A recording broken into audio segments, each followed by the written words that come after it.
Hey everybody, good morning, welcome back to Blu-Roy Movies.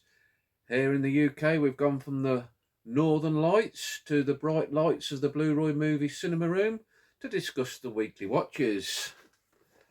This week we've got 7 titles to talk about, some good stuff, some not so good stuff, but let's crack into it. The first watch of the week was concluding the original Shaft trilogy, Shaft in Africa. Now, while I enjoyed this, I think it is the weakest of the trilogy so far. It's directed by Neil's favourite, John Guillermin. This follows our titular hero as he goes out to Africa to investigate and go undercover of a slave trading gang. And he gets himself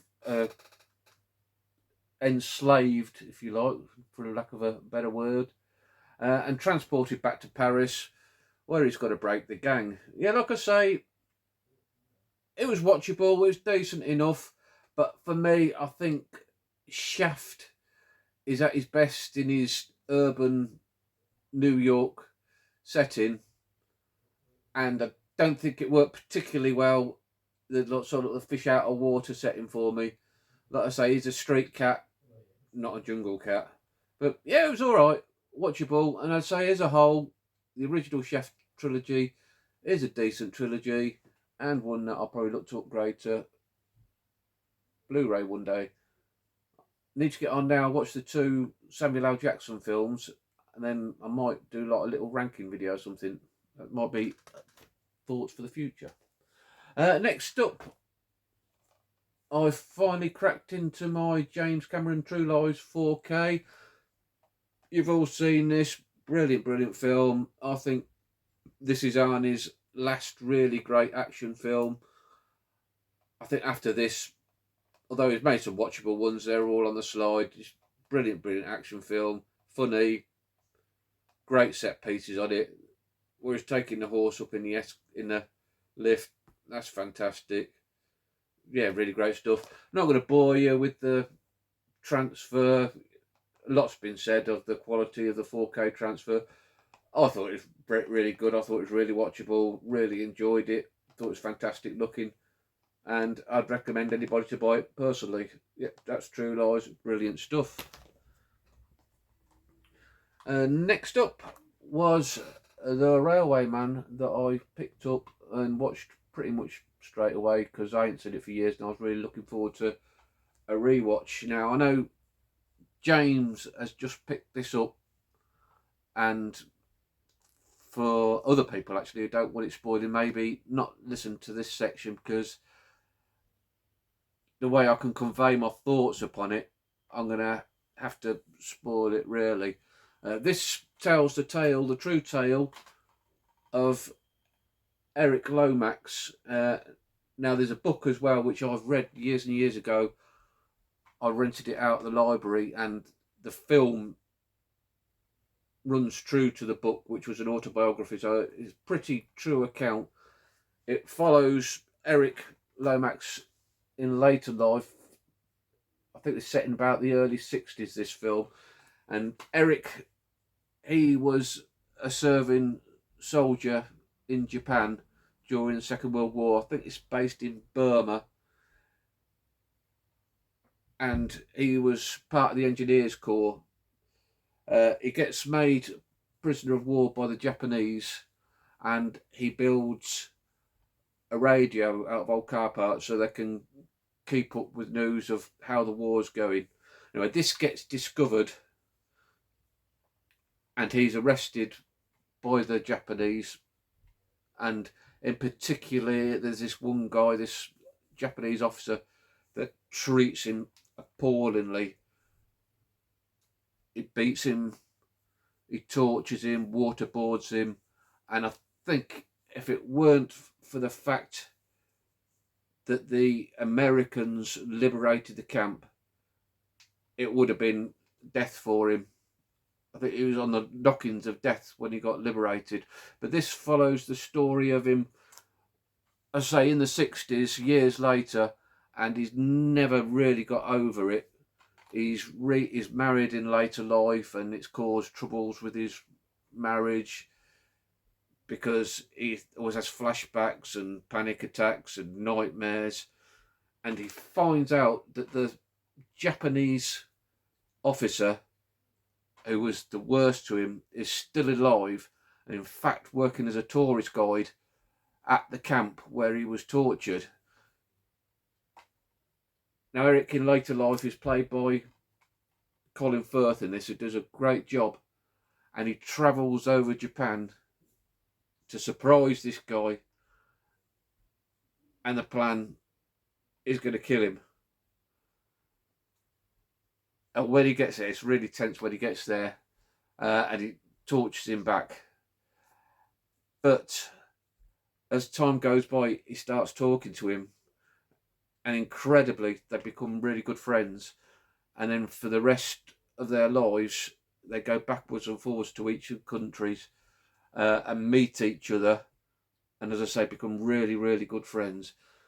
And it gives me a bit of hope. It made me think that, like, this person that was so evil to him, that Eric Lomax found it in his heart to forgive him, which incredible, really. And as you think, the Japanese nation as a whole, really, 30s and 40s imperialistic Japan, they're probably the most hate-filled, brutal nation in the world, and now look at them, they're one of the most loving, peaceful nations on earth, which maybe gives you a bit of hope going forwards, that maybe in the Middle East they'll stop kidnapping people and bombing people, and Eastern Europe, maybe they won't be going to war, they can sort out the differences. In our inner cities, maybe the kids will one day stop stabbing each other, but it's probably a pipe dream. But watching stuff like this, it gives you hope. Really, like, raised me spiritually, and for that, it's right up there as a favourite film of mine now. If you haven't seen that and you want to watch it after I've just spoiled the crap out of it, grab a copy, because it's great stuff. I got a bit deep for Blu-Roy movies, and normally it's deep as a puddle, but I hope you enjoyed that little bit. Next up, as I said before, on a Tuesday's my busiest day of the week. I have some jobs to do, and I've told you before, on a Tuesday I have a cardiac rehabilitation session in the gym at the hospital, where I do weights and cross trainer and rowing machine and all stuff like that. And I'm bollocks by the end of that day, and I always put on sort of a film that could just wash over me on a Tuesday. And this week's one was Bridget Jones' The Edge of Reason. Been years and years since I've seen this one. Just great. I love the humour. I think our British humour is the best in the world. It's dry, it's witty. There's another great fight between Colin Firth and Hugh Grant, where Colin Firth throws Hugh Grant in a fountain. What more could you want? The scene where Bridget skydives into the pig shit, hilarious stuff. And I've got the third one to watch. I've never watched the third one in that. I'm hoping the fights are going to be a trilogy, so I'm going to watch that one soon and let you know, see what I think. Next up was a film that Larry sent me, and a really, really good film, Mr. Hobs Takes a Vacation. Now, if you've seen James's film, he just put a Spanish Blu-ray, and he was asking about the validity. Oh, good God, I'll give up with that one. He was asking whether it was bogus or not. How about that? As you see, this is a Spanish one, and it's like a blue rewritable disc with a different coloured centre. And as his was, the artwork's raised. You can feel like something stuck on it. But having said that, the quality on it is beautiful and worthy addition to the collection, in my opinion. Yeah, I'm really pleased with it. And it's a good film. It's James Stewart, who's my favourite actor, I'd probably say, of all time. Maureen O'Hara, who was absolutely sparkles in this. She was a fantastic actress, the woman was. It's directed by Henry Costa, who was one of these directors that abdicated to the West at the start of Nazi Germany. Not normally, because these directors, a lot of them were Jewish and they feared for their life, but Costa's story was a bit different. He was in his local bank and a Nazi officer was insulting him, so he knocked him out. The bank manager was a friend of his, and having seen what went on, he stuffed a load of money in Costa's pocket and told him to get himself made scarce, and with that he made his way west to more friendlier places at the time. But yeah, no, I really enjoyed this film. It's sort of a predecessor to the Vacation movies, which took a lot of inspiration for it, and you can see why it's not as bawdy maybe as the Vacation films. It's got a lot of heart. It's great stuff. James Stewart is grumpy James Stewart in this, which is my favourite James Stewart. It's just a joy to watch. It was. If you get hold of a copy of this, watch it. Just a brilliant. I like films as well, as Larry knows, set on holiday, set at the seaside. This floated all my boats.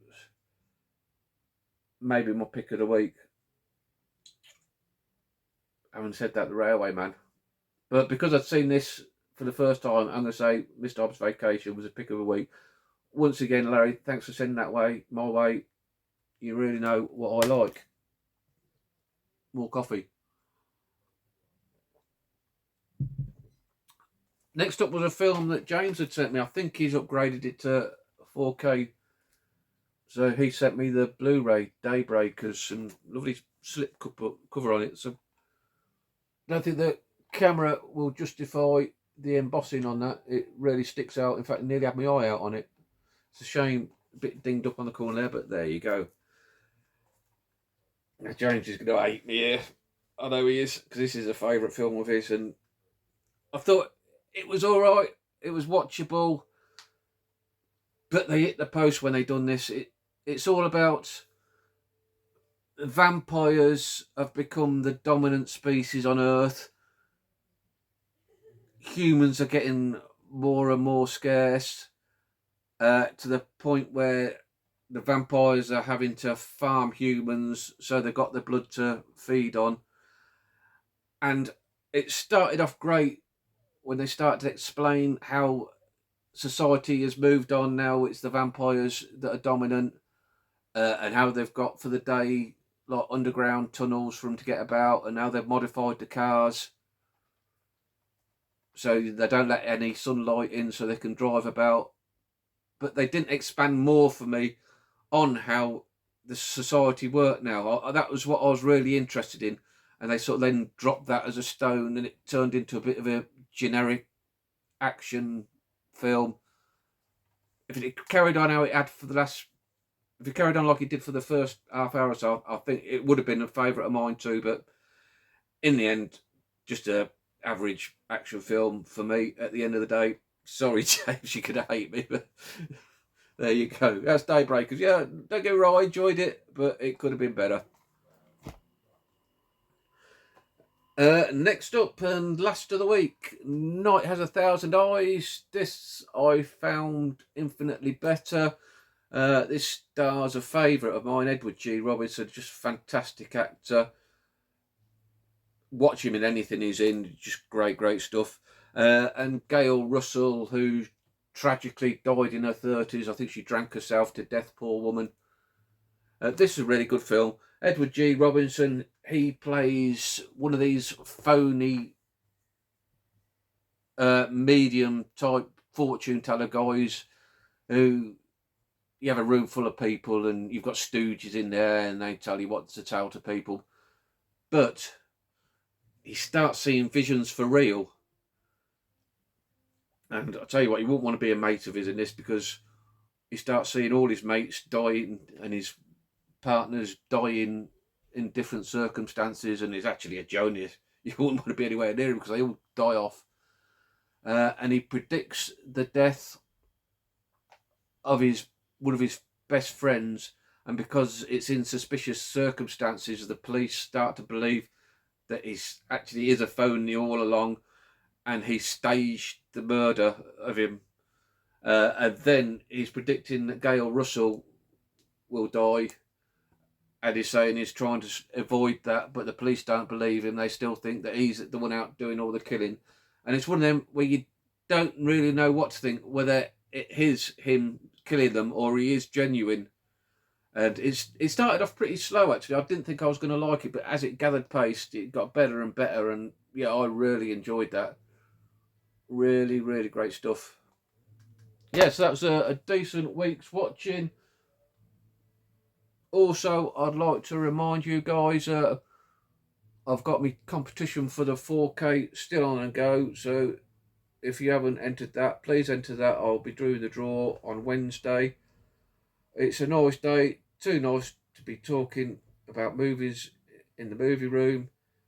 We all need to get outside. Thanks for watching, guys. Have a good rest of your weekend, and you'll take care. Goodbye.